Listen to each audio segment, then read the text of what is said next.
My name's Alexander Middous from Miami, Florida, and my story is coming out to my parents when I was 18. One day I was getting ready for school and my mom said, we need to sit down and talk. And I thought, uh-oh, something could be wrong. So we started talking and she said, son, it's okay, I know.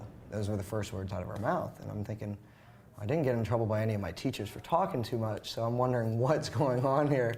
And she started putting two and two together, and said, son, it's okay, I know you're gay. And the tears started flowing from me and from her. And I asked her, how did you know? She goes, well, mother always knows.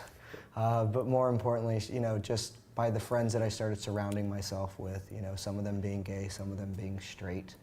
And make a long story short, the most important thing that she said from that conversation was, at the end of the day, we're your family and we've got your back and we love you and we support you. So I knew that, I would be all right. The next hardest thing is when she said, okay, you now need to tell your dad. And I was like, uh-oh. I waited a little bit on that. I had to find a place where I knew he would feel comfortable. And that was at Hooters, of all places. My parents were divorced. My dad loves Hooters for the wings and the beers, of course.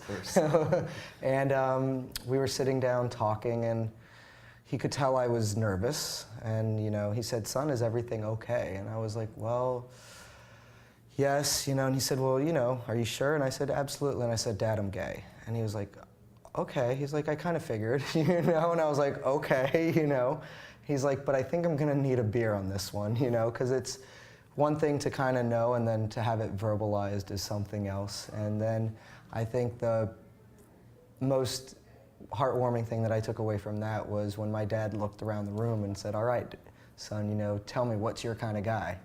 And I literally froze and I was like, Dad, we can't be having this conversation. And he's like, no, it's okay. He's like, I need to know what type of guy my son is into, so if I ever find someone of quality, I can introduce you to. So I said, blonde hair, blue eyes, and we kind of left it at that and, enjoyed our wings and everything like that. And so I think my story is, it was pretty cool.